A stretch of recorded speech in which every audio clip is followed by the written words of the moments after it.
na sa World Economic Forum na siyang mas pinakamay bigat dahil nandun ang mga world leaders ng mga gobyerno ng malalaking mga bansa na tinatawag na first world and strong countries na nagdodominate ng ekonomiya ng buong mundo. Bakit sa Middle East at bakit sa Dubai ay parang inunahan ni Lisa Araneta ng forma ang mga Filipino communities at mga overseas Filipino workers, Ma'am Lorraine? Siguro alam mo naman siya, 'di ba? Inggit na inggit siya kay Sara, kay Inday, 'di ba? Pero I would like to caution her, no? Si Vice President historical ang bumoto sa kanya. Almost 34 million. Ikaw, Lisa Marcos, ilan ang bumoto sa iyo? Ha? Wala. Dalawa. Walang bumoto pero ikaw yung president, 'di ba? Kasi mahina yung asawa mo eh. Wala tayong magagawa diyan kasi addict na. Kami pareho naman silang addict, 'di ba? So, and once again, it underscores the caliber of thinking of this administration that to think that you can just buy the loyalty more so of the OFWs. No, they don't know the OFWs. The OFWs love the Dutertes, no? Because they under the term of office of PRRD, yung mga anak nila hindi na sila natakot, no, na yung mga anak nila marirecruit ng CPP, yung mga addict, no, and they really felt very safe, no? So mababaw ang pagkakaintindi ng mga Marcos dito sa mga OFWs kasi wala naman silang pakialam eh. Wala naman silang pakialam sa OFWs. They only, ang pakialam lang nila sa kahit na kanino in as much as how they can use them, di ba? Even for votes. But they don't really care. So, kakaawa talaga itong Marcos na ito. Talagang mga losers. I always go back there kasi pagkatao niya yan eh. Siya yan eh, 'di ba? Siya yan eh. Yan yung sakit niya eh, 'di ba? So it cannot be anything else other than that. It's part of it. Plus syempre Marcos siya.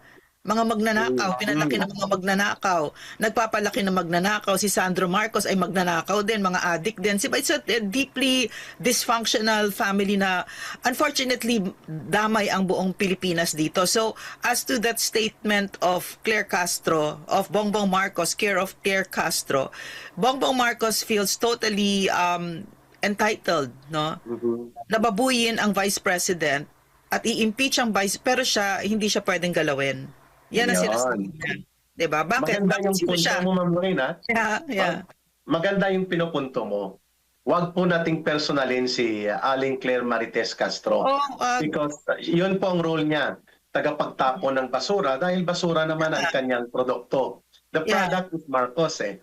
So si Claire Castro, herself ay ganon din po ang mindset. Nagtugma sa pagiging botangera.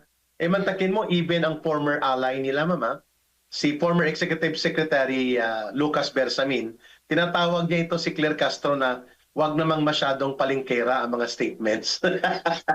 Palingkera ang term niya, no? Without being downgraded natin or dina-downgrade natin ang katayuan sa lipunan ng mga taga-palengke. Pero it was a statement describing Claire Castro na walang sense of Eric. Sorry. Eric, one of my favorite peoples ay yung mga palengkera kasi gusto ko pumunta sa palengke. Sa wet market, madami akong kaibigan. Tsaka talagang gusto ko pumunta. So, it's really not like that. No, obviously, it's not like that. But you can see that what we're saying that is a Claire Castro, walang breeding talaga itong tao. Wala talaga. Ang gustong tumbukin ni Lucas Bersamin kasi alam naman niyang sinungaling ito at palusot, pero pinanindigan niya that with professional and gimmick. Pero Eric, bakit si Lucas Bersamin ba? Hindi ba siya sinungaling din at ganun din siya? Ano lang siya, mas delikado si Lucas Bersamin kasi meron siyang maskara na respectability. Pero actually, pareho lang kayo, Lucas Bersamin, tang na loob. Kaya 1 kilometro pang layo ni Claire Castro, naaamoy niya na eh. Magkapareho sila ng balahibo. Galit sa kapwa magnanakaw. But nang going dito sa ating topic, kaya nga sinabi ng mga netizens ng mga mamamayan, locus talking. Ginamitan nila ng panunuhol ang basura at gawa-gawang kwentong impeachment laban kay Vice President Sara Duterte. ang nagbulgar nito mismo is one of them. Si Congressman Toby Chanco, sinabi niya, walang saysayan ang ginagawa nila na impeachment dahil maliban na yan ay gawa-gawang kwento lang, yan ay ginamitan pa ng panunuhol gamit ang pondo ng mamamayan. Seconded by Congressman Igay Erese. Sabi ni Congressman Igay Erese, tama, yung panunuhol ninyo, kaya kayo nagkaroon ng mahigit 150 million pesos ang iba, tag 300 million na nakuha na partida sa proyekto, na pinalabas na proyekto, pero suhol. At yan ay nanggaling sa kaban ng bayan. Kung kaya, nakita ito ng Korte Suprema at tinabla sila ng Korte Suprema, knockout. Ang sabi ng Korte Suprema, shortcut. Hindi nyo sinunod ang constitutional guarantee of due process.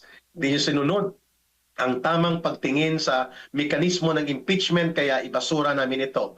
At hindi rin nakaporma sa Senado, Ma'am Lorraine. Knockout din, black eye din sila. Ibig sabihin po, tama ang punto ng aking partner ngayon si Ma'am Lorraine na sinasabi niya na itong si Claire Castro, ang tito si Sia Alonto Adjong, ay gumagamit ng mga palusot na kung kanilang interes, pwedeng paglaruan ng impeachment complaint.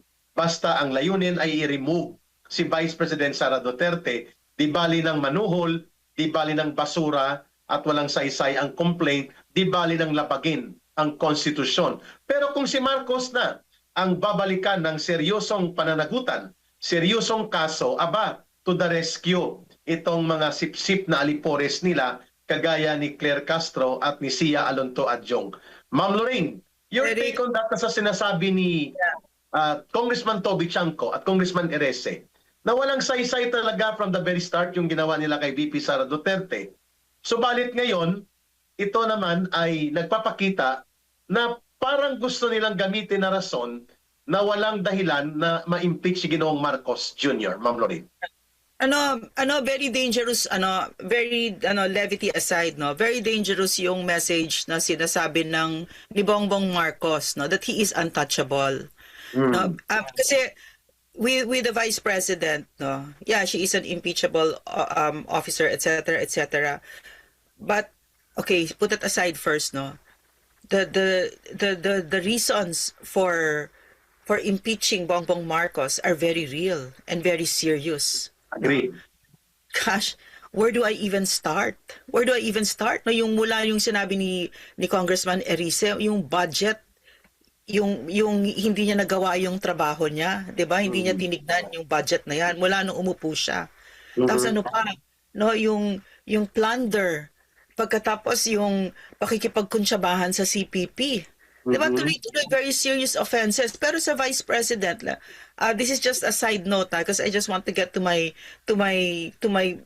main point being, very dangerous yung sinasabi ni Bongbong Marcos that I am untouchable. You cannot touch me. Pwede ko kayong iputan, pwede ko lahat gawin ko sa Pilipinas, but you cannot touch me. That's the message. That's exactly what Claire Castro is saying, di ba? Whereas, no, okay, now back to my side point. Si VP, an entire government machinery was used to try to destroy her. For what? Na-clear na ng COA na ba talagang siniraan talaga siya, no? Na-clear ng, and not only that, an entire country was on hold and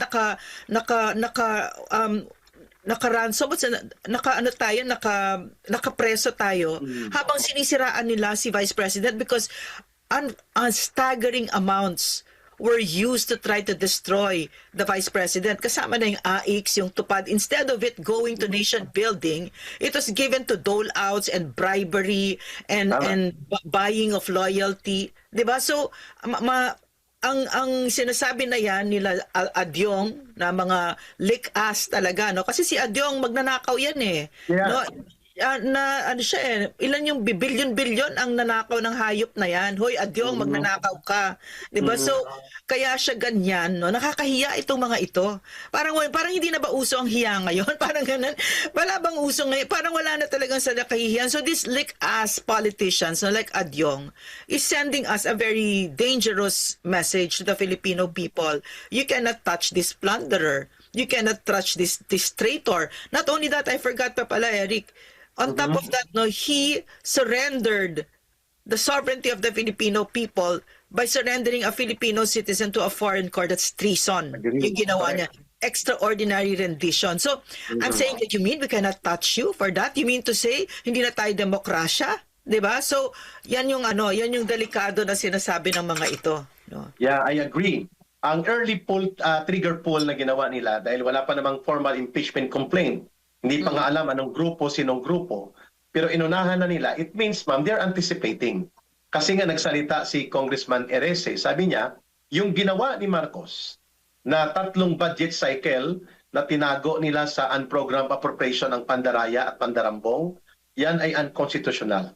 Yan ay betrayal of public trust. So nagpapa-interview si Congressman Egay Erese, Ma'am Loreno, nagsasalita si Congressman Leandro Leveste, nagsasalita si Congressman Kiko Barsaga that something is wrong sa ginawa ni Marcos. Ngayon, nagmamaang-maangan siya.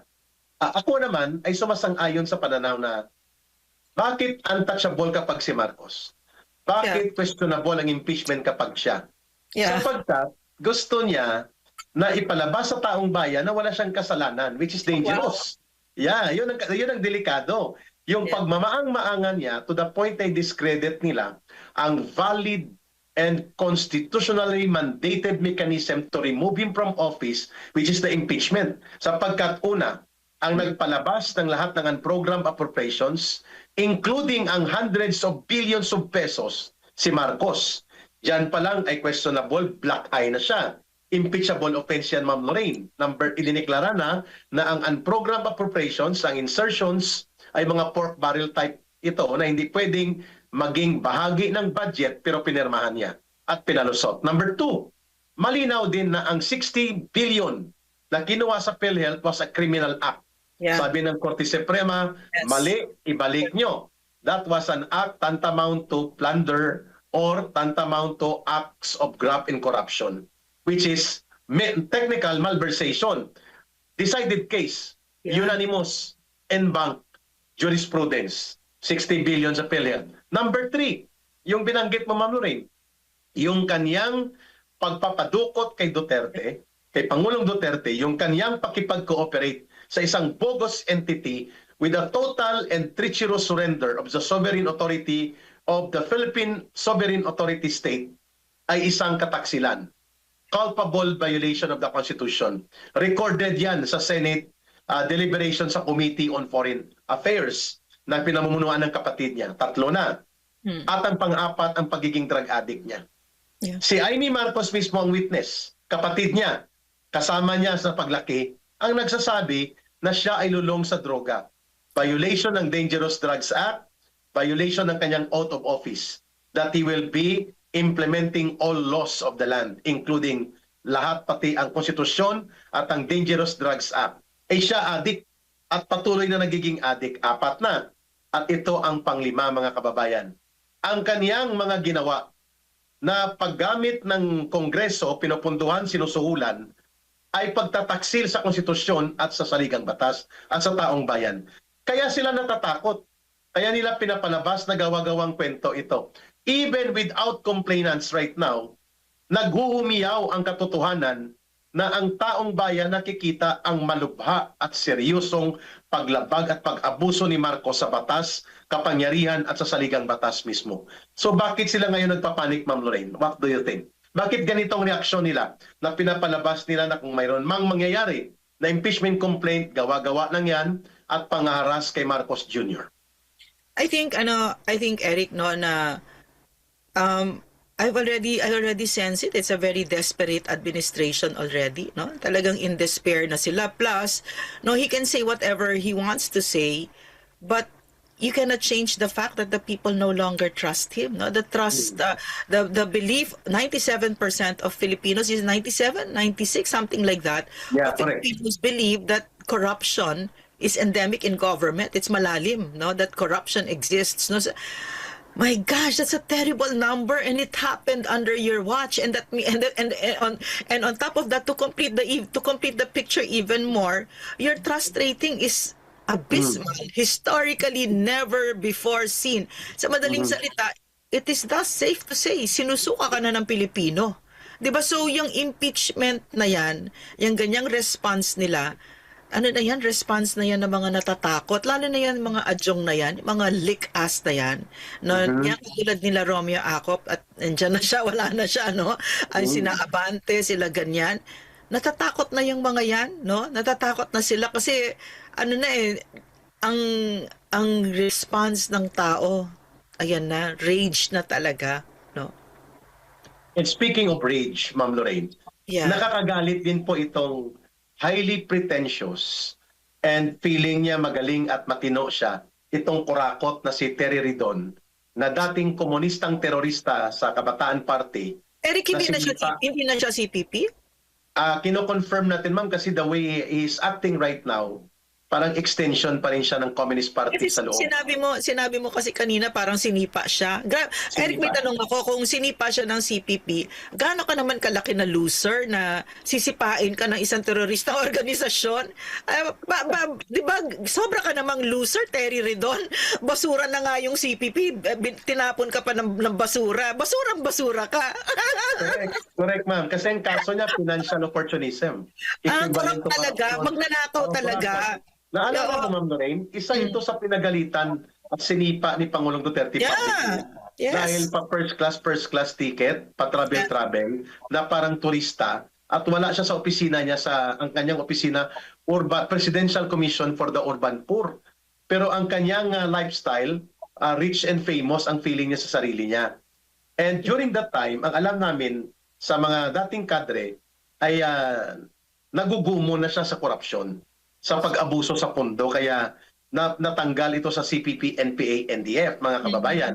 Pero the time na siya, part pa siya sa gobyerno ni Pangulong Duterte, isa ito sa mga puwersa o tao ng CPP, NPA, NDF na nag-i-infiltrate sa gobyerno. So all along, Ma'am Lorraine, tama palang desisyon ni Pangulong Duterte na hindi ito deserving bigyan ng kapangyarihan o pwesto sa gobyerno. Yeah, I'm sorry, Eric, for interrupting. Agad siyang sinipa ni PRRD. Just a few months in office, nung nalaman ni PRRD, gigil si PRRD sa Porky Pig na yan. Talagang gigil siya kasi ang kapal. Sabi niya, kapal ng mukha mo. Ang dami mong biyahe, business class pa, wala kang ginawa. Ganon. Galit na galit si PRRD, tapos fired. Ganon. Fired, correct. And I think same. Sabi mo nga, basura na siya. Wala nang pakinabang sa lipunan at tagapagwasak pa ng kabataan when he was kabataan CPP representative sa Kabataan Party. Ngayon, naging basura pa siya. Kasi gusto niyang paniwalaan itong kwento na ang author ay si Dilima, si Trillanes, at ang grupo nila Romualdez at Marcos, itong Madriaga Chismis. Si Madriaga, mga kababayan, ay nakakulong sa kasong kidnap for ransom. At according to Attorney Harry Roque, without discussing the details, talagang isa itong organisadong kriminal na grupo. At malabo na ang isang organisadong kriminal ay makakakonect kay Pangulong Duterte at kay Vice President Sara Duterte. Sapagkat ito nga ang inaakusan nila kay Duterte, na pumapatay ng mga kriminal. Sabihin, paano nakalapit yan kay Pangulong Duterte at kay Sara Duterte kung ang mga Duterte galit na galit sa kriminal?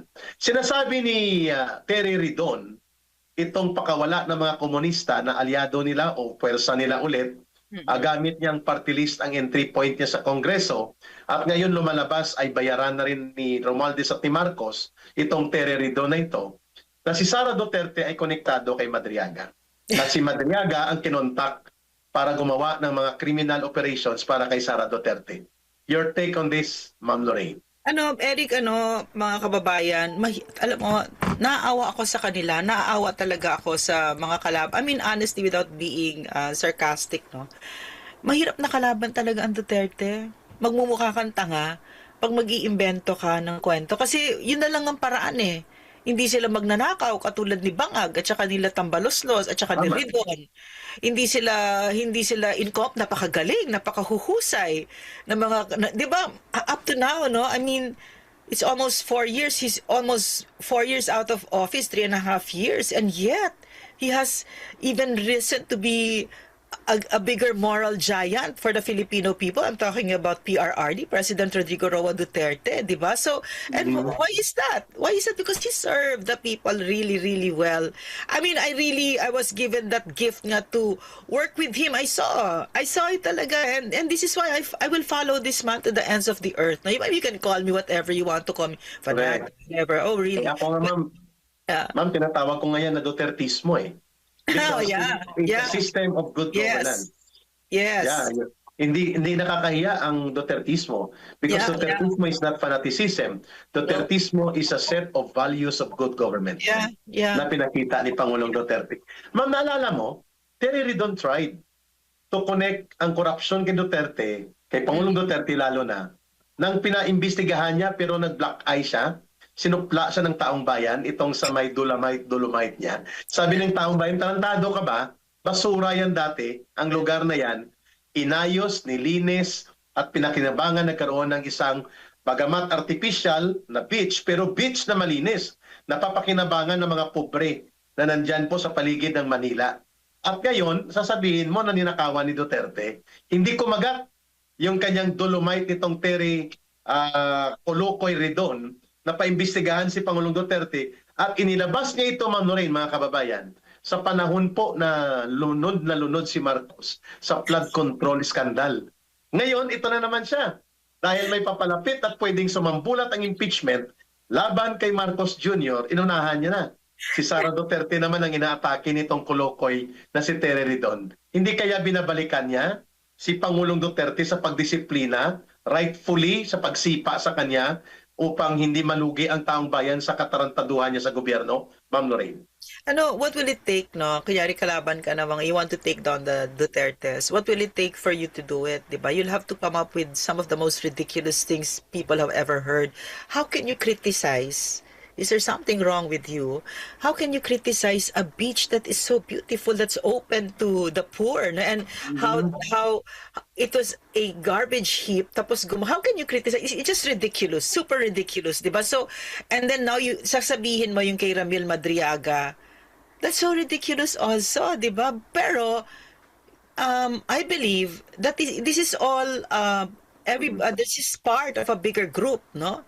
Including Marcos and Tambaloslos and Lisa Marcos, no? These evil people, this triumvirate of evilness in the Philippines sat down, and this is all part of their script, diba? Script na mga adik ito eh. Script na adik na adik. I mean, there's no finesse, there's not even a modicum of intelligence in it, diba? Because look at Ramil Madriaga. And yet, no, we know that they will follow through. They will follow through. They will include Manscarpio. They will include sila Polong. They will include everybody. They could to really make sure that Sara Duterte will land in jail, no, before 2028. No, so we all know that, no. It's but lulusot ba? Yun ang problema kasi mula pa nung simula, ang dami nilang pinaggagawa. Lumusot ba, mga gago, 'di ba? Yeah, wala namang lumusot eh, 'di ba? Lahat man bumabalik nagba-backfire. Because backfire, major. Hindi po ang taong bayan tanga. Hindi po istupido ang mga Pilipino. Nina-underestimate nila Lisa Araneta, nila Bongbong Marcos Jr., ng magkapatid na Rimulya, nitong nila Tambaloslos at mga alipores nila Claire Castro. Akala nila mga Pilipino hindi natututo, hindi nag-aaral, hindi nakaka-obserba. Kaya tama ka, kahit anong gawin nilang billion-billion na trolls, keyboard warriors nila, walang epekto eh, ang kanilang disinformation at misinformation. Bakit?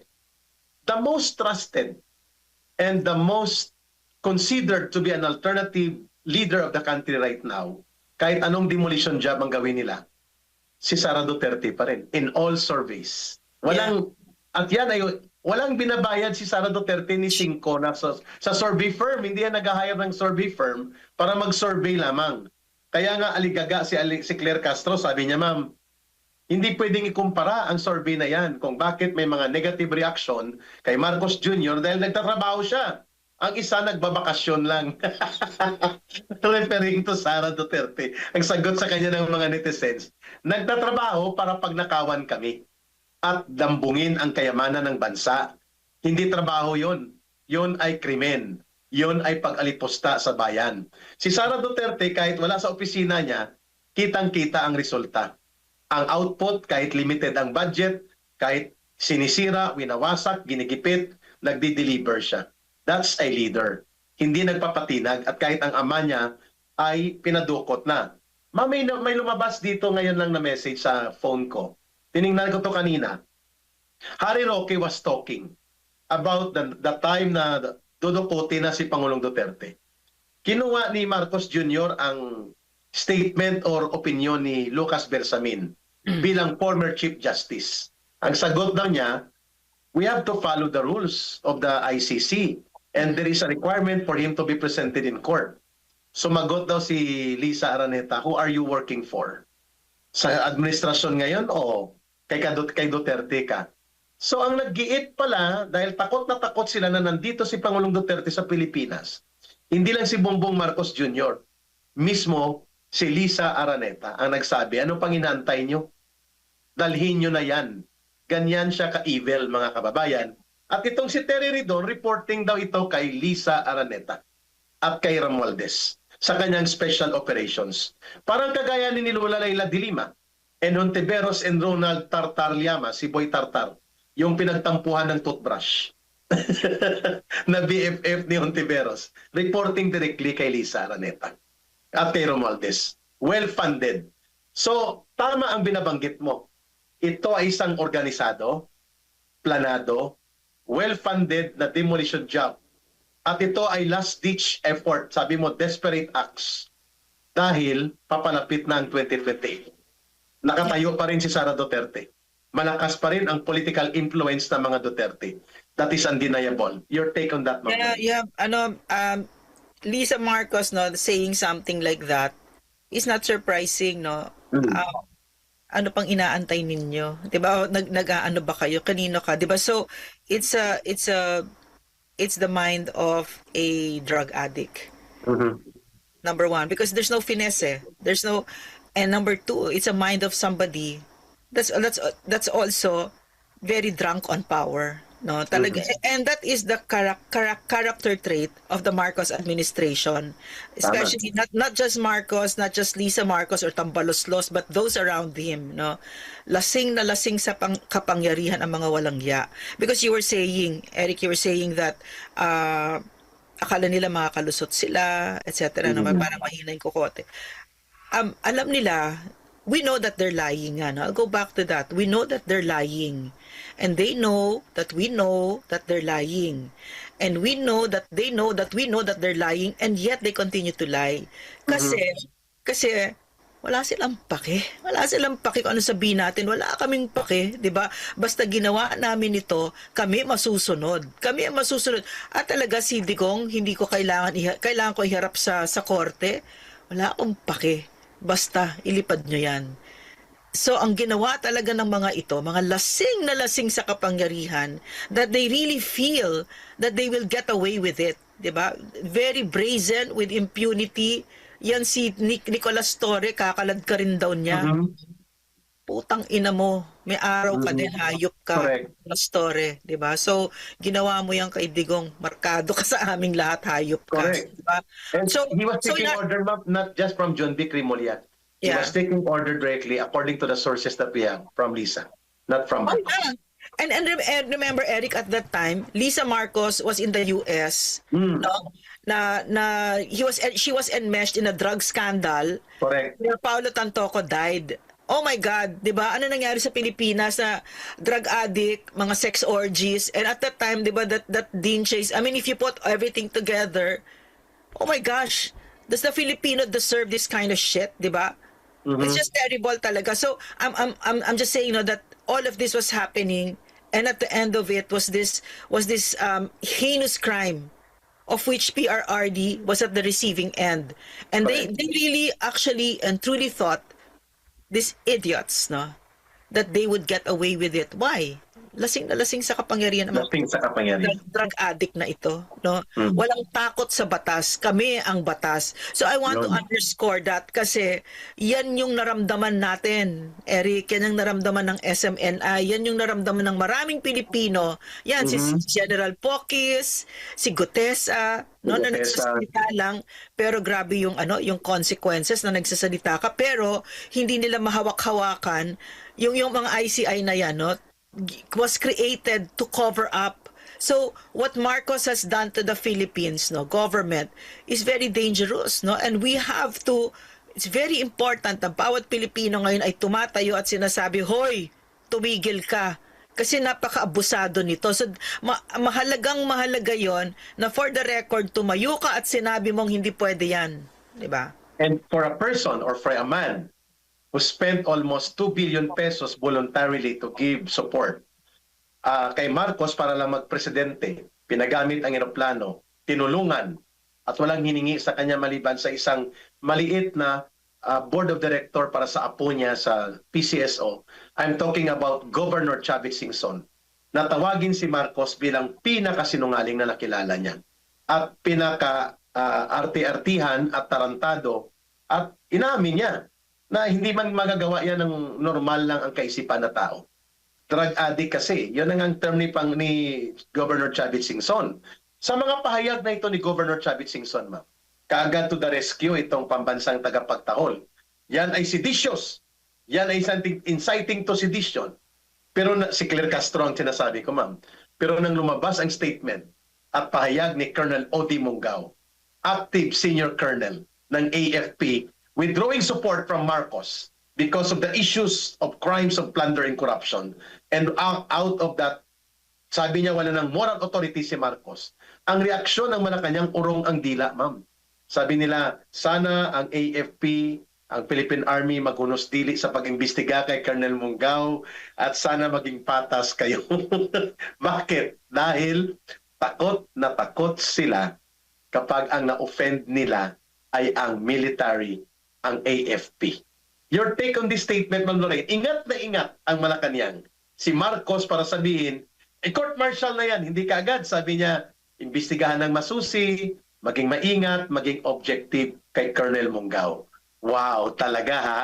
Pero kita naman ninyo, ma'am, kung paano nila tratuhin si General Pukis. Ako, ikaw, tayo, sila Sergeant Gutesa. Mga kriminal ang turing nila sa atin, mga destabilizers. Ma'am, your take on that statement niya nang bigla siyang pumreno. And of course, sabi mo, kay Marcos yan. Go ahead, Ma'am Noreen. No, Eric, no, dito mo makikita, no, mga kababayan, yung sinasabi natin, yung burden for what is happening right now is fully on the shoulders of the armed forces of the Philippines. No? Active service. They can stop the hemorrhage of the Philippines. No? They can, with just doing the right thing.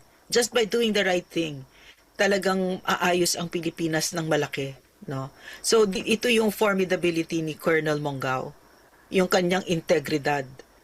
Yan ang taong hinahangaan ko talaga. Yan ang wala akong pakialam sa mga titulo. Putya, salaksak mo yan sa baga mo.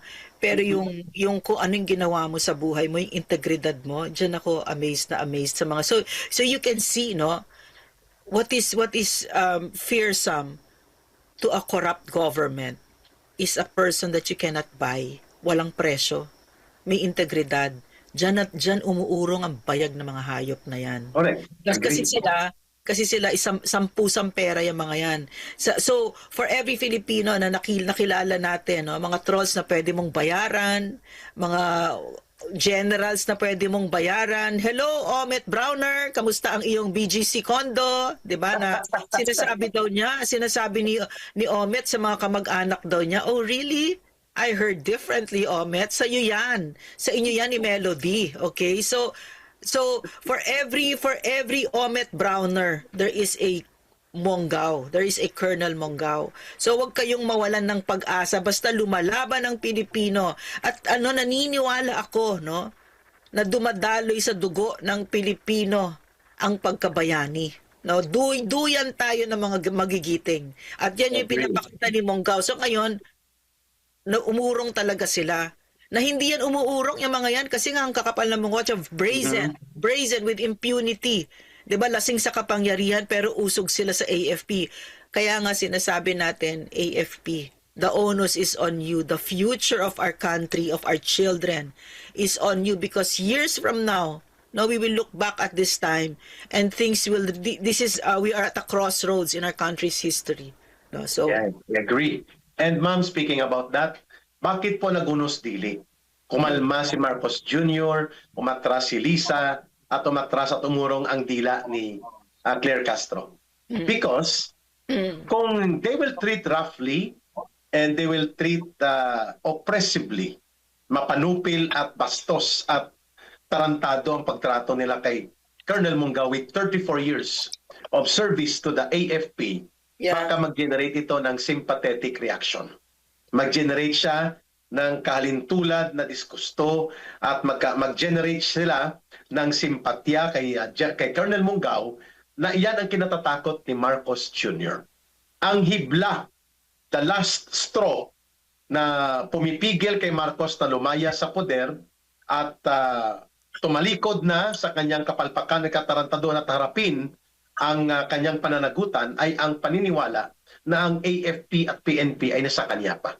And that is the reason kung bakit ibang-iba ang pagtrato ni Claire Castro, ni Marcos, at ng mga grupo nila, even si John Vic Rimulya tumahimik, even si Boying Rimulya tumahimik, kasi ayaw nilang ma-offend or ayaw nilang maging offensive at oppressive pagdating po sa pagtrato sa mga senior officers and sa mga kasapi at bahagi ng Armed Forces of the Philippines dahil ito na lang po ang huling hibla ng kanilang survival sa politika at pangungunyapit sa poder, Ma'am Lorraine.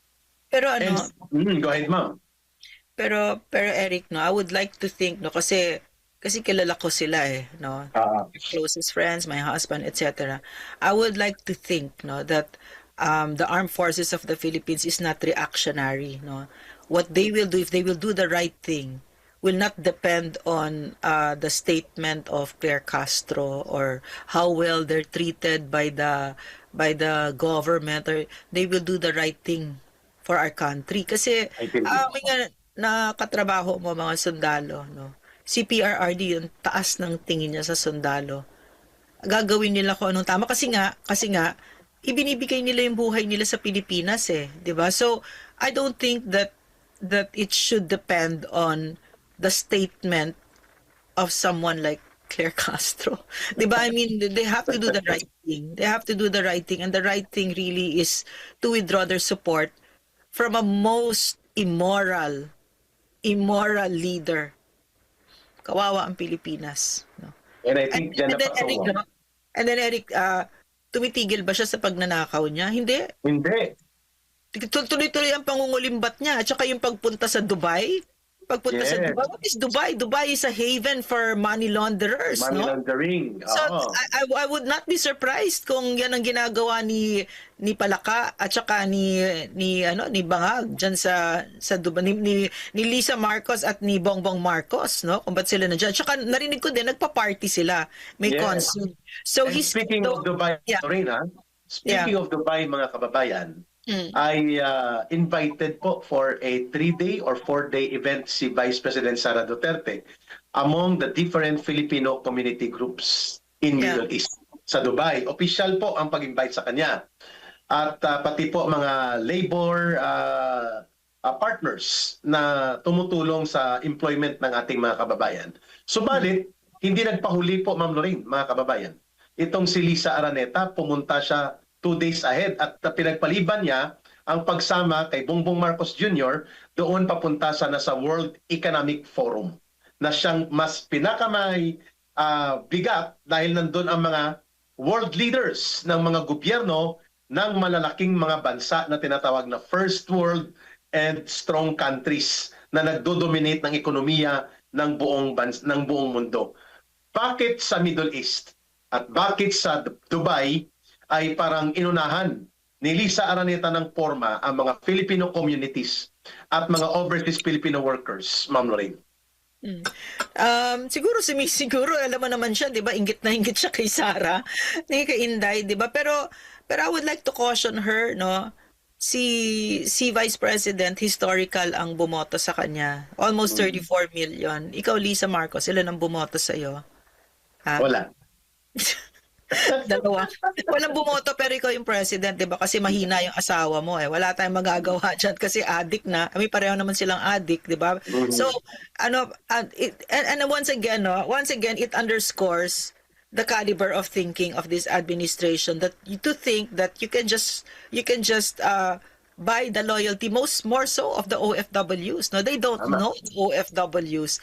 The OFWs love the Dutertes, no, because they the under the term of office of PRRD, yung mga anak nila hindi na sila natakot, no, na yung mga anak nila marirecruit ng CPP, yung mga addict, no, and they really felt very safe, no? So mababaw ang pagkakaintindi ng mga Marcos dito sa mga OFWs kasi wala naman silang pakialam eh. Wala naman silang pakialam sa OFWs.